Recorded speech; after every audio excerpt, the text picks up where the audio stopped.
¿Qué tal amigos? Bienvenidos a un nuevo video en el canal.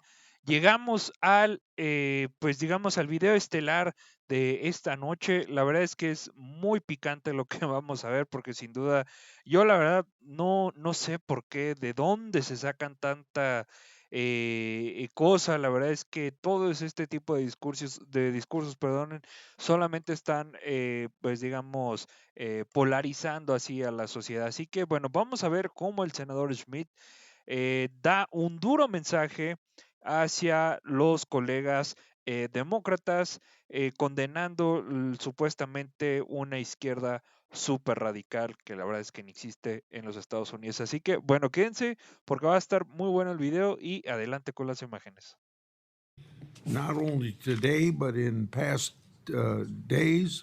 I've also said some FBI personnel who have been fired retaliated against my whistleblowers. And I don't remember my Democratic colleagues defending my whistleblowers when their careers were ruined. Senator Schmitt. Thank you, Mr. Chairman. Before I get into the thrust of my comments and questions, Director, I want to thank you in our meetings prior to your confirmation, during your confirmation. We talked about your desire to get more agents out into the field, out of Washington, and take on violent crime.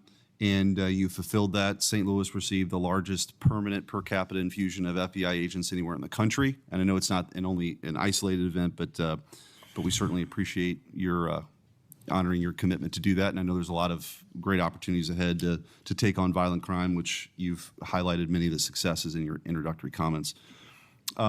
It's obviously no secret that this hearing takes place in the wake of a horrific American tragedy, the assassination of Charlie Kirk. For those of us who knew him, I know you did too.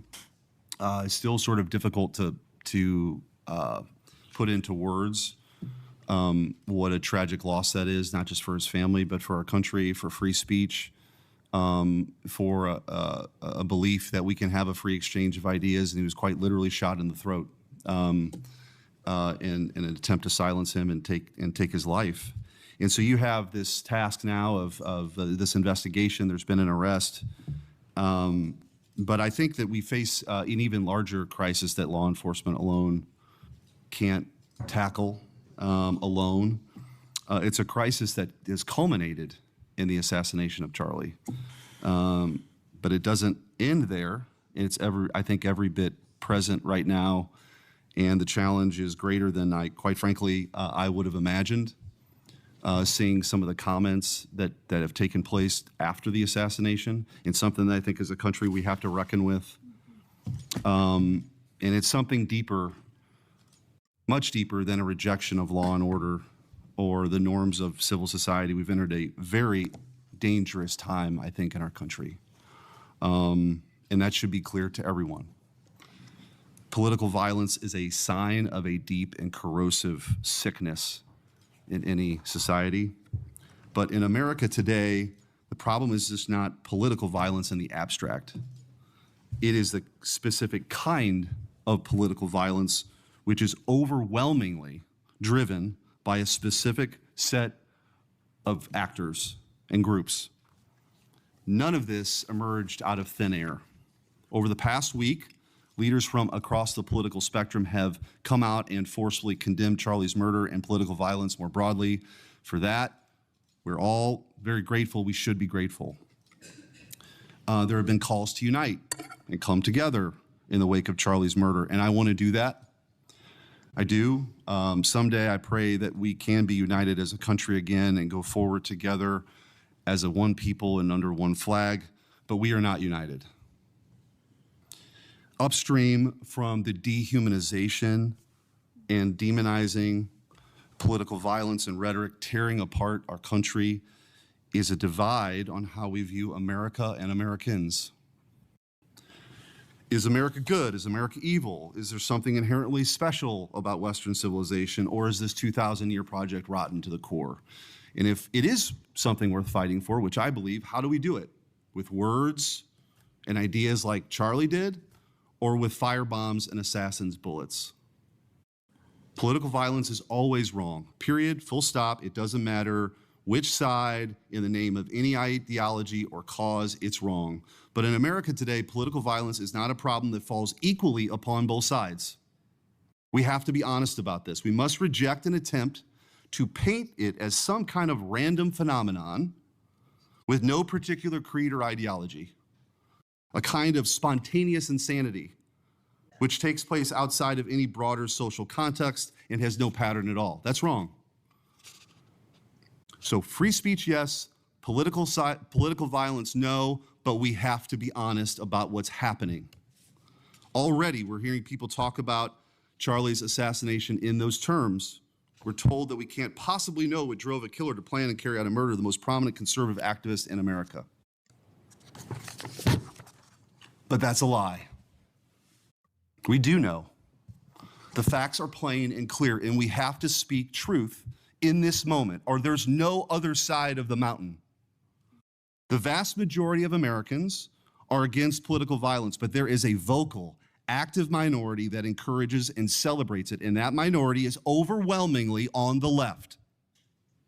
Just last week, a YouGov poll found that a full 25% of those people who describe themselves as very liberal say it can be justified for citizens to use violence to achieve political goals.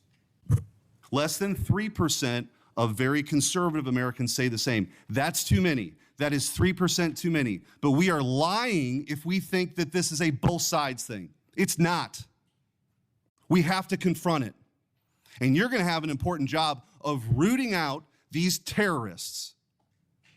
This is an ideology that runs very deep. The numbers are virtually identical to the ones I just noted when it comes to whether or not it's okay to celebrate the deaths of people whom we disagree with. And while large majorities in both parties were opposed to celebrating political violence, Democrats overall were nearly twice as likely as Republicans to believe that it is usually or always acceptable to celebrate the death of a public figure they oppose. What in the hell is going on? Earlier this year, a poll found that more than 55% of people on the left believed that it would be at least somewhat justified to murder Donald Trump. These are not just some abstractions on a page. These are our fellow citizens. How can we come together with people who believe these things? We've all seen the flood of posts on social media over the past week, not just a fringe few, but thousands upon thousands of people gleefully celebrating a father of two young children getting gunned down in broad daylight. I wish I wouldn't have seen that video. I wish my kids would not have seen that video. Blue Sky, the left-wing alternative to X, was so overwhelmed with these posts that the platform was forced to issue a statement warning its users to stop glorifying the murder. And it wasn't just random social media trolls. It was journalists, elite college professors, and even politicians, all but saying Charlie's assassination was justified because of what he thought, because of what he said. We saw the flood of hit pieces, the most powerful media outlets in the nation dishonestly attacking and villainizing Charlie for the most vicious possible terms. How can you ask us to unite under that? There can be no unity between good and evil. Somebody has to win this thing. And as a country, we have to absolutely reject it. And don't tell me it's both sides. It didn't happen in a vacuum. Over the past decade, we've seen an explosion of political violence, not just one-off lone wolf attacks, but organized, systemic political violence at a mass scale. It is not organic. It is the offspring of a dark and clandestine system funded in part with our own tax dollars, winning with a large network of foundations, NGOs, activist organizations, and front groups. This system lurks behind every radical leftist movement in our nation today. The George Soros empire has financed a vast ecosystem of radicals, all working together, dropping off bricks at riots.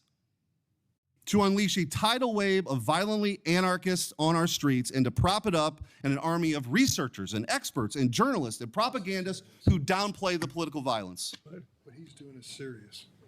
I'm going to ask you, because I don't have a ton of time, The opposite of what we should be doing as a committee. and I would point out, we've heard years of the left, their loudest voices calling anyone on the right extremists, MAGA Republicans, fascists, Nazis, an existential threat to democracy. Check yourself, and don't give me this both sides bullshit. Mr. Director, I want to ask you, tell me if each one of the following perpetrators or alleged perpetrators were acting from a left-wing or right-wing political violence. The man who tried to kill Republican congressman at the congressional baseball practice, nearly killing House Majority Leader Steve Scalise, left-wing or right-wing violence? Sir, I believe it was a left-wing ideology. Okay. Burned down cities during the Summer of Love in the George Floyd riots, left-wing violence or right-wing violence? Sir, I'll rely on you on these. I don't have off the top of my head. I'm sorry. Okay, left-wing. The Waukesha Christmas Parade massacre, left-wing or right-wing violence? Left-wing. The Lee Zeldin stabbing attempt, left-wing or right-wing? Left-wing. The Covenant school shooting in Nashville, left-wing or right-wing? Left-wing. The Butler, Pennsylvania assassination attempt on President Trump, left-wing or right-wing? Left-wing.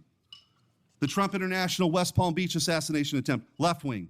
The Abundant Life Christian school shooting, left-wing. The United Care CEO's murder, left-wing. Tesla's burned, keyed, damaged, firebombed, left-wing. The murders at the Israeli embassy, left-wing. The ICE facilities firebombed, left-wing. The Minnesota Catholic school shooting, left-wing. The anti-white Charlotte and North Carolina stabbing, left-wing. The attempted Utah News State firebombing, left-wing.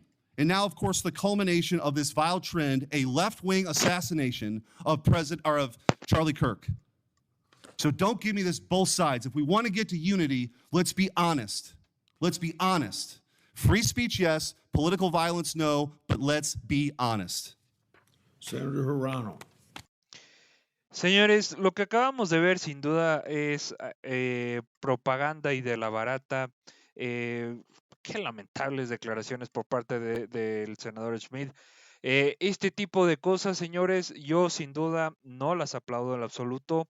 Todo este tipo de discursos, señores, solamente, como les he dicho muchísimas veces, solo este tipo de discursos están polarizando a la ciudad, diciendo que ellos son los malos, nosotros somos los buenos, todos están equivocados, todos son malos, todos nos quieren, atacar, todos esto, todo el otro, todos los demás, pero nosotros somos los buenos, nosotros somos los que hacemos bien las cosas, nosotros no nos equivocamos.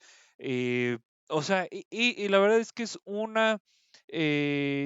este tipo de cosas, la verdad es que es una absoluta falta de respeto para el resto de sus colegas, porque sus colegas están trabajando también por sus ciudadanos y este señor solamente está despotricando en contra de los demócratas. Yo no estoy viendo que este señor haya dicho algo al respecto sobre las víctimas de Minnesota que fueron brutalmente, que les quitaron la vida en su casa, a otros políticos les quitaron la vida en su coche. Yo no estoy viendo que este señor esté muy indignado al respecto, realmente porque al Partido Republicano no le está, increíblemente, no le está importando, eh, perdón, no le está importando el deceso de Charlie Kirk, al contrario, lo están usando como botín político, lo están usando, incluso están lucrando de una manera literalmente asquerosa con su nombre, le están literalmente haciendo todo un show. La verdad es que es indignante cómo este tipo de personajes tengan un espacio dentro de la política y encima cobren un sueldo altísimo. Así que hasta aquí el video, señores. Bueno, no, antes de irme, lo que les había comentado, este tipo de cosas como Valentina Gómez, o sea, él no va a hacer alguna crítica sobre esta mujer, como les había comentado, que quemó deliberadamente y amenazó a todos los musulmanes de que no tienen que estar en Estados Unidos si no les va a pasar todo este tipo de cosas. ¿Eso no es crimen de odio? O sea, la verdad, o sea, me la pinten como me la pinten, o sea, ese tipo de cosas, me disculpan, pero no. Me disculpan, pero no, la verdad es que aquí el senador Schmitt dijo pura tontería, me disculpan. Pero bueno, señores, hasta aquí el video. Me encantó estar nuevamente con todos ustedes. No me quería calentar, la verdad. Pero bueno, así las cosas. ¿Qué opinan al respecto? Y bueno, vamos a ver qué es lo que pasa al respecto. Pero la verdad es que es increíble todo lo que han politizado el asesinato de Charlie Kirk. Así que bueno, les mando un abrazo y nos vemos en la siguiente. Bye bye.